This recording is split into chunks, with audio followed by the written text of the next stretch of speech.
माबायदि थासारि बर्थमान गिबियावनो गासै दतमाबासि रायजो राजाफोरनिसिम आङो सेन्ट्रेल स्टियारिं कमिटि आरो इउपिपिएल दोलोनि जानानै जोंनि दतमाबासिफोरनिसिम जोंनि मोजां मोननाय खुलुमनाय सिबिनाय अननायखौ जोङो जासिहरग्रोदों जे दिनै जोङो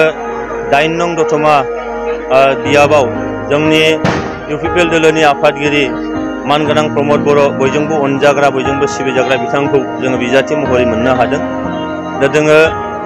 इउपिपिएल दोलोनि इउनाइटेड पिपल्स पार्टी लिबारेलनि मावख' जों दिनैहाय बेखेवदों बेयाव आरो बेयाव फैनानै दाखालै जेला केन्डिडेट डिक्लेयार होबाय बिनि उननिफ्रायनो जोङो दतमाबासि साफ्रोमबो रायजो राजानि गोसो गोरबोखौ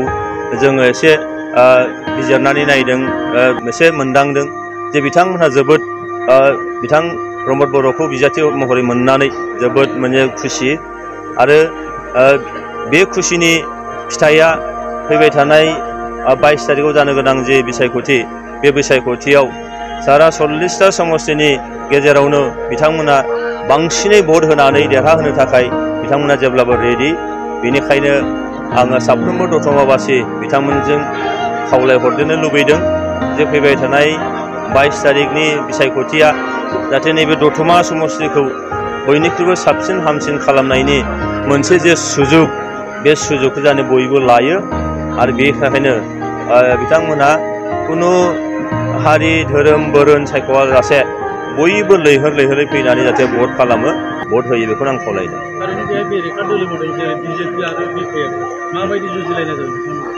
जों दिनै जुदि मोजाङै बिजिरनानै नायोबा नुयो जे बिजेपियानो जा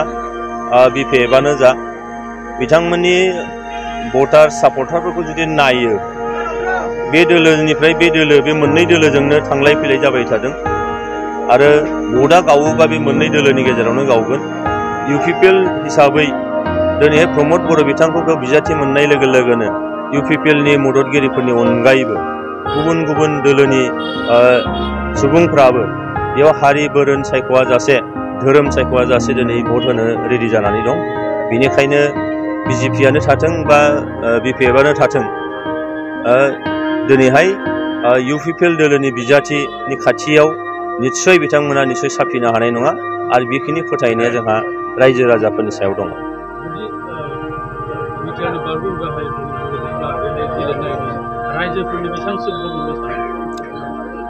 बेसेबांसो भट माने जोङो बेखौनो बुंदों जे जेसेबां 40टा समस्ति दङ बिनि भटनि जि रेट माने भट मोननाय डिफारेन्सनि जि रेट बेखौ नायोब्ला बे दतमा समस्तिया दिनै रायजो राजाफोरा जिबायदि मोनसे आग्रह जानानै बिथांखौ दिनै बरायदों बे बरायनायनि फिथाइया निस्सय बेनो जागोन जे बयनिख्रुइबो बांसिन भट मोननानै डिफारेन्सआव बिथाङा निस्सय देरहागोन।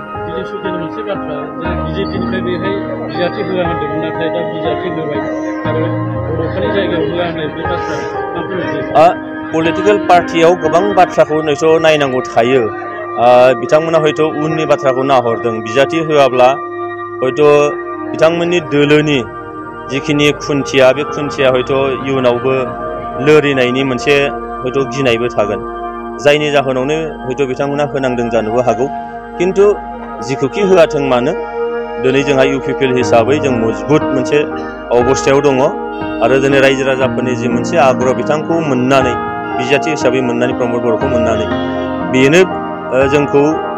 फैबाय थानाय 22 तारिख 26 तारिखनि जे भट साननाय बेयो जोंखौ जोबोद गोसो दुंखां होदों आरो बेयाव बयनिख्रुइबो बांसिन मोनसे डिफारेन्सआव